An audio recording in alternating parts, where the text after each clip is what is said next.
Assalamualaikum warahmatullahi wabarakatuh. Perkenalkan, nama saya Hasnida dengan nomor NIM 105731108 dari kelas akuntansi 19C, program studi akuntansi, Fakultas Ekonomi dan Bisnis, Universitas Muhammadiyah Makassar. Pada kesempatan kali ini, saya akan membahas 3 materi. Yang pertama, aspek teori kontingensi dalam akuntansi keperilakuan. Materi yang kedua, aspek keperilakuan pada desentralisasi. Dan materi yang terakhir yaitu aspek keperilakuan dari prinsip akuntansi yang berterima umum. Baik, pada kesempatan kali ini kita membahas tentang materi yang pertama, yaitu aspek teori kontingensi dalam akuntansi keperilakuan. Pengertian teori kontingensi. Menurut teori, sistem yang terbuka pada perusahaan sangat berkaitan dengan interaksi untuk penyesuaian dan pengendalian terhadap lingkungan guna kelangsungan hidup usaha. Teori kontingensi adalah pendekatan untuk mempelajari perilaku organisasi di mana penjelasannya yang diberikan adalah bagaimana faktor-faktor kontingen seperti teknologi, budaya, dan lingkungan eksternal memengaruhi desain dan fungsi organisasi. Asumsi yang mendasari teori kontingensi adalah tidak ada satu jenis struktur organisasi yang sama dan berlaku untuk semua organisasi. Munculnya perumusan kontingensi. Alasan yang menjadi pertimbangan utama dalam mengadopsi teori kontingensi akuntansi manajemen adalah untuk digunakan sebagai alat yang dibutuhkan dalam menginterpretasikan hasil riset empiris. Hal ini dikarenakan adanya keterbatasan dalam meninjau dan memahami jenis hipotesis yang telah dikemukakan untuk penjelasan penemuan yang kontradiktif. Alasan lainnya juga menjelaskan bahwa pekerjaan jenis ini tidak dengan sendirinya mencakup perumusan kontingensi yang semakin cepat. Pengaruh hasil empiris. Apabila diperoleh hasil yang tidak memuaskan, maka masalah tersebut harus dipecahkan dalam kerangka universal yang telah menjadi sumber stimulus bagi pengembangan perumusan kontingensi. Konsep seperti teknologi, struktur organisasi, dan lingkungan yang telah dilibatkan untuk menjelaskan mengapa sistem akuntansi membedakan antara suatu situasi dengan situasi yang lain. Efek teknologi. Variabel kontingensi terpanjang dan yang paling sederhana digunakan dalam akuntansi manajemen adalah teknologi produksi. Jenis dan prosedur proses produksi yang berbeda. Variabel dasar kontingensi dan hubungannya. Teori kontingensi akuntansi manajemen dapat mengidentifikasi sejumlah perbedaan atau sejenis variabel. Misalnya, teori ini mengemukakan bahwa kerangka yang terdiri lebih lanjut. Menurut teori ini, 3 hal penting dalam ketidakpastian yang terdiri atas A. Lingkungan, B. Saling ketergantungan, dan C. Faktor internal. Variabel sosial. Variabel sosial terdiri dari beberapa faktor yang terutama terdapat pada semua perusahaan dalam suatu negara. Merupakan hal pokok yang bervariasi pada setiap negara meskipun terdapat kemungkinan adanya persamaan antar negara. Hal ini tidak relevan untuk dibahas saat ini. B. Lingkungan. Lingkungan perusahaan merupakan konsep dalam hubungannya dengan ketidakpastian. Karakteristik tersebut mempunyai setidaknya 2 dimensi yang terdiri atas A. Dimensi stabil dan dinamis, B. Dimensi homogen dan heterogen. C. Atribut organisasi. Besaran organisasi merupakan konsep dari ukuran yang ada di dalam seperti jumlah karyawan, tingkat perputaran penjualan, nilai aset neto atau model yang digunakan, dan lain sebagainya yang pada umumnya saling berhubungan. Teknologi telah menjadi konsep penting. D. Karakteristik pengguna. Para pengguna dapat digambarkan sebagai individu yang menggunakan data yang terdapat dalam laporan perusahaan dan memiliki suatu kepentingan atau sedang dalam pengambilan keputusan keuangan. Kerangka evaluasi teori kontingensi. Sistem informasi akuntansi atau CIA hanya meliputi salah satu bagian dari struktur pengendalian organisasi. Strategi pengendalian organisasi akan melibatkan pertimbangan desain organisasi, sistem informasi manajemen, dan sistem perencanaan dan pengendalian. Implikasi untuk riset. Efektivitas sistem informasi akuntansi manajemen berhubungan dengan studi berbagai mekanisme pengendalian yang digunakan oleh organisasi untuk memengaruhi perilaku anggota dan hubungan dengan lingkungan eksternal. Terdapat 4 karakteristik proses yang penting untuk pengendalian organisasi efektif, yaitu yang pertama, kemampuan dan motivasi untuk bertindak. Yang kedua, spesifikasi dari suatu sasaran. Yang ketiga, model yang bersifat perspektif terhadap kemungkinan tindakan hasil pengendalian. Dan yang keempat yaitu pengukuran tingkat pencapaian sasaran. Contoh kasus, perusahaan teknologi asal Jepang, Sony Group menyatakan akan memangkas 10.000 karyawan atau sekitar 6% dari angkatan kerja global. Pemutusan hubungan kerja atau PHK ini merupakan imbas dari kerugian besar yang dialami dari bisnis televisi Sony. Hal ini disampaikan oleh CEO Sony Group, Kazuo Hiroi dalam sebuah konferensi pers yang diadakan pada Kamis, tanggal 12 bulan 4 2012. Menurut Hiroi, kerugian Sony sudah menjadi selama 4 tahun berturut-turut dengan total 520 miliar dolar Amerika Serikat. Sebagai CEO, saya mengambil keputusan ini dengan serius. Pada yang sama, keputusan ini memperkuat tekad saya untuk mengubah Sony. Karyawan juga ingin Sony kembali pada kejayaan, ungkap Hiroi dalam jumpa pers. Sony menjalankan bisnis kamera digital dan komputer pribadi serta konsol game PlayStation telah terpukul dari kompetisi sekelas Apple dan Samsung Elektronik. Selama 4 tahun terakhir, Sony mengalami gangguan produksi ditambah bencana banjir yang melanda Thailand. Bencana ini sangat berpengaruh terhadap pasokan manufaktur Sony. Sony akan berubah. Saya telah sepenuhnya mengabdikan diri untuk mengubah Sony, ungkap lelaki berusia 51 tahun ini.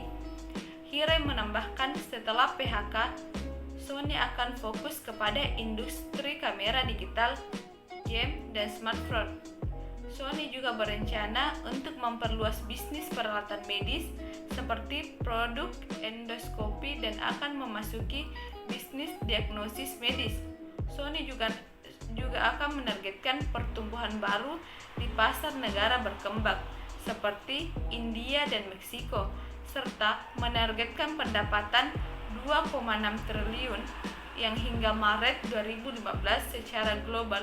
Sony menargetkan pendapatan 8,5 triliun yen hingga Maret 2015.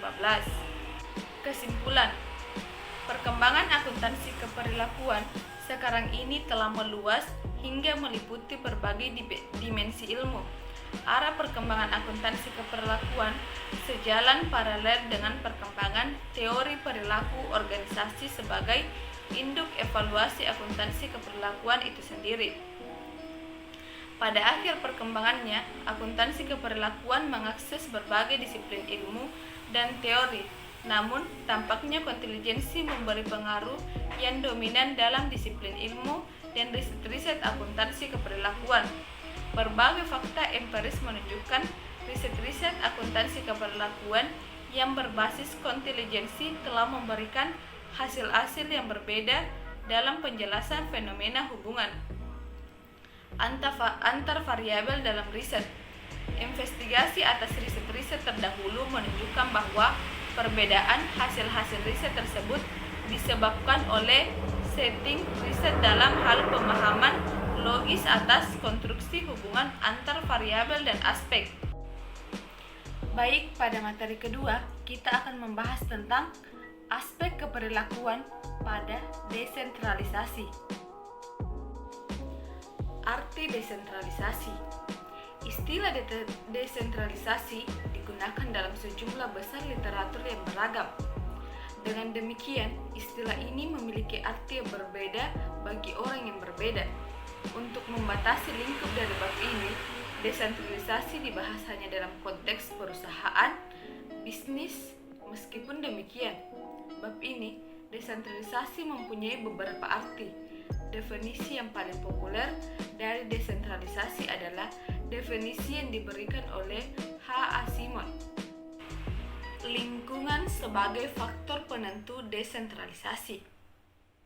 Pembahasan umum mengenai alasan yang dibutuhkan desentralisasi mencakup hal-hal sebagai berikut. Yang pertama yaitu desentralisasi membebaskan manajemen puncak untuk fokus pada keputusan strategi jangka panjang dan bukan terlibat dalam keputusan operasi.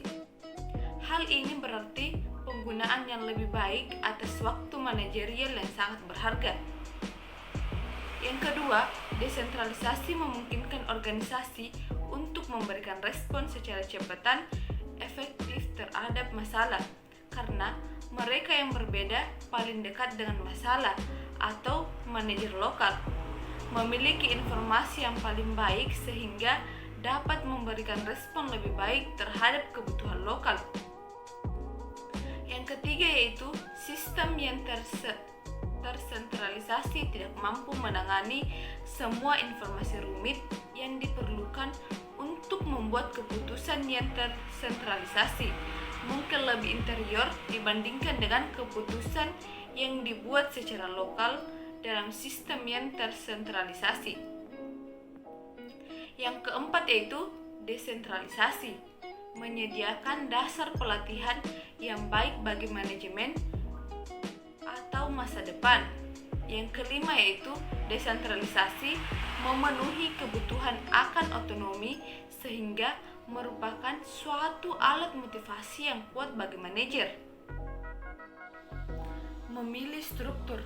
Untuk menetapkan desentralisasi, organisasi harus memiliki struktur yang mengembangkan anggaran dasar dan mengukur kinerja dari subunit yang terdesentralisasi.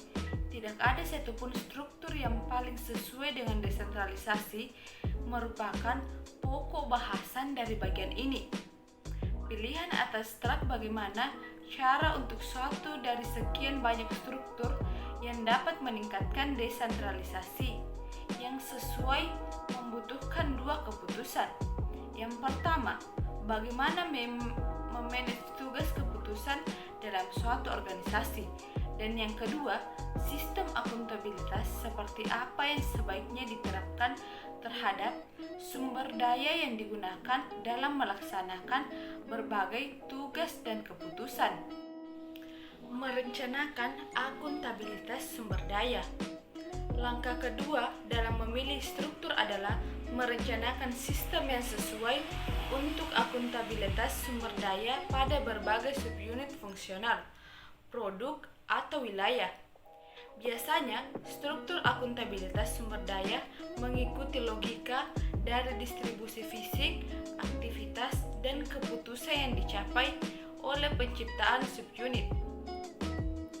4 jenis unit akuntansi sumber daya yang dikenal dalam literatur terdiri atas.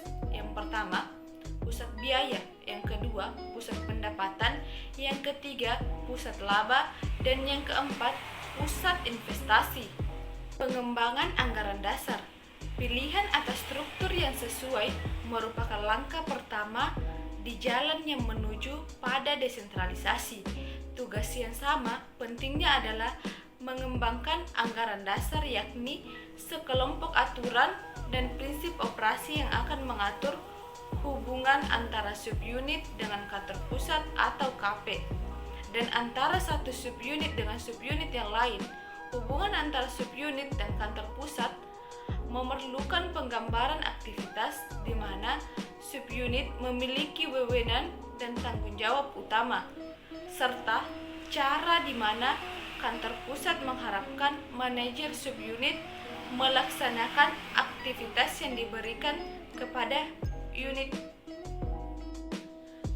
Pendelegasian aktivitas. Persyaratan penting dari desentralisasi adalah penentuan aktivitas yang seharusnya didelegasikan kepada subunit dan aktivitas yang seharusnya dikendalikan secara sentral dalam teori. Sistem yang terdesentralisasi penuh akan mendelegasikan seluruh aktivitas yang dapat dipisahkan kepada subunit, dengan hanya sedikit atau tidak ada sama sekali peran dari manajemen sentral. Pemeriksaan lebih lanjut menyarankan 6 pedoman yang dapat menjelaskan praktik saat ini dan dapat berguna bagi organisasi yang sedang dalam proses untuk melakukan desentralisasi. Faktor-faktor yang mempengaruhi pilihan. Pendekatan pragmatis untuk mengembangkan anggaran dasar yang terdesentralisasi mencoba untuk menggabungkan kedua pendekatan ini. Tugasnya adalah menempatkan organisasi pada suatu kontinum yang ujung-ujungnya adalah kompetisi dan kolaborasi, dengan mengingat bahwa tidak satu pun dari ujung-ujung tersebut pada umumnya dapat dilaksanakan. Ada 4 faktor penting yang sebaiknya dipertimbangkan oleh suatu organisasi dalam memutuskan ujung mana yang akan dipilih pada kontinum kompetisi atau kolaborasi tersebut. Menetapkan norma keperilakuan. Norma keperilakuan yang paling penting adalah sosialisasi, spesialis, standarisasi, dan formalisasi. Semua metode ini menyediakan suatu cara di mana kantor pusat dapat mengomunikasikan keinginan atau situasi strukturnya, sehingga keputusan dan tindakan yang diambil oleh subunit sesuai dengan norma perilaku yang dapat diterima. Sebelum membicarakan bagaimana metode ini dapat digunakan untuk menetapkan norma perilaku, adalah penting untuk menyadari bahwa penggunaannya mengandung bahaya nyata mengubah suatu organisasi dari desentralisasi ke sentralisasi. Desentralisasi dan penentuan harga transfer. Mekanisme utama yang digunakan oleh organisasi untuk mengatur pertukaran antara subunit adalah mekanisme penentuan harga transfer atau transfer pricing. Harga transfer mendukung dan mendorong jenis perilaku tertentu dalam organisasi. Oleh karena anggaran dasar untuk desentralisasi mencoba untuk melakukan hal yang sama, maka terdapat suatu hubungan yang erat di antara keduanya. Sistem penentuan harga transfer dapat digunakan sebagai alat untuk memaksakan perilaku yang diinginkan oleh anggaran dasar. Untuk memahami bagaimana hal ini dapat terjadi, pembahasan singkat mengenai berbagai jenis harga transfer sangat diperlukan. Para pembaca yang mengenali literatur penentuan harga transfer dapat melewati bagian ini. Baik, selanjutnya saya akan membahas materi yang ketiga, yaitu aspek keperilakuan dari prinsip akuntansi yang berterima umum. Prinsip akuntansi berterima umum berkaitan dengan perbedaan di antara penggunaan. Masalahnya adalah bagaimana untuk mengidentifikasikan Apakah terdapat perbedaan yang nyata antara kebutuhan pengguna laporan keuangan perusahaan publik dengan pengguna laporan keuangan privat? Apakah terdapat perbedaannya yang nyata di antara penggunaan mengenai derajat kepercayaan terhadap laporan keuangan perusahaan sebagai sumber informasi? FASB menyatakan bahwa tujuan laporan keuangan adalah untuk melayani kebutuhan penggunaan laporan keuangan secara umum dan bukan kebutuhan khusus bagi pengguna tertentu. Kebijakan dan perubahan metode akuntansi. Perusahaan membuat perubahan metode akuntansi sebagai bagian dari kebijakan akuntansinya. Literatur akuntansi menjelaskan perubahan-perubahan dalam prinsip dan estimasi akuntansi dalam hal keinginan manajemen untuk mencapai tujuan tertentu. Badan Pengatur Akuntansi telah mencoba membatasi dalam penggunaan perubahan metode akuntansi guna meningkatkan atau menurunkan laba bersih. Kebutuhan untuk mempertimbangkan implikasi keperilakuan. Tujuan dari akuntansi dan profesi manajemen adalah mengeliminasi praktek yang memberatkan dan menciptakan sekumpulan prinsip akuntansi yang diterima secara umum yang akan memotivasi manajer untuk membuat keputusan ekonomi yang kuat. APB masuk untuk memperbaiki keputusan dengan memutuskan pendekatan berdasarkan metode alokasi komprehensif. Tetapi hal ini dilakukan berdasarkan latar belakang pembukuan. Efek samping. Potensi implikasi motivasional yang tidak diinginkan dari metode arus atau flow terhadap akuntansi pajak meluas pada banyak keputusan akuntansi, dan pajak menciptakan perbedaan waktu antara pengakuan pendapatan dan biaya untuk tujuan pajak dan untuk tujuan pembukuan. Potensi kuat. Profesi akuntansi harus melanjutkan pekerjaannya dalam mengurangi dorongan penyalahgunaan metode akuntansi. Selain itu, profesi akuntansi harus mengeliminasi praktek yang tidak dapat dibenarkan oleh lingkungan yang berbeda. Analogi kontrol manajemen laporan keuangan kepada pemegang saham menampilkan informasi output sistem publik untuk mengontrol tindakan manajerial. Perbedaan operasi utama antara aspek motivasional sistem kontrol manajemen internal dengan sistem pelaporan perusahaan terletak pada siapa yang menentukan sasaran yang akan dicapai sistem tersebut. Internal oleh manajemen puncak perusahaan memahami sistem kontrol manajemen digunakan secara untuk mengomunikasikan, mengukur, dan memengaruhi tindakan manajer unit operasi. Elemen kunci dari sistem kontrol manajemen adalah standar di mana kinerja aktual diukur. Hubungan ini menciptakan sistem kontrol manajemen. Kinerja per lembar saham merupakan ukuran kasar dari kinerja.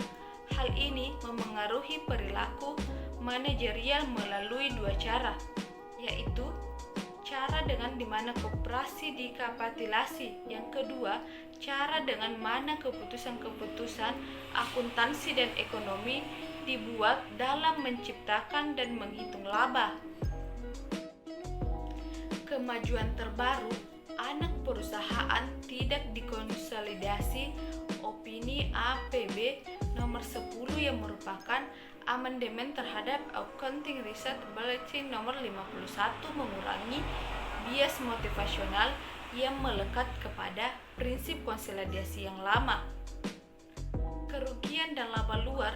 Biasanya laba bersih akan mencerminkan seluruh pos keuntungan dan kerugian yang diakui selama periode tersebut, kecuali untuk pos-pos di mana benar-benar dilakukan penyesuaian sebelum laba periodik perusahaan dihitung.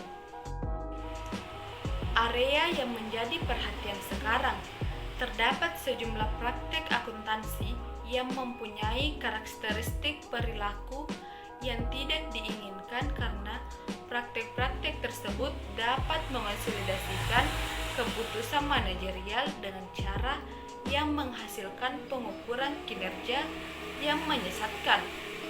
Yang pertama yaitu menyatukan kepentingan. Ciri penting dari trend manager dan akuisisi perusahaan adalah praktik akuntansi atau pooling of interest. Penanganannya ini digunakan untuk manajer melakukan pertukaran saham ekuitas dari dua perusahaan dengan ukuran yang sama. Yang kedua yaitu pendanaan di luar neraca, faktor yang signifikan dalam pertumbuhan perusahaan. Sewa guna adalah praktik akuntansi yang tidak mengharuskan penyewa untuk mengapitulasi pembayaran sewa mendatang dan menampilkan sebagai kewajiban pada neraca.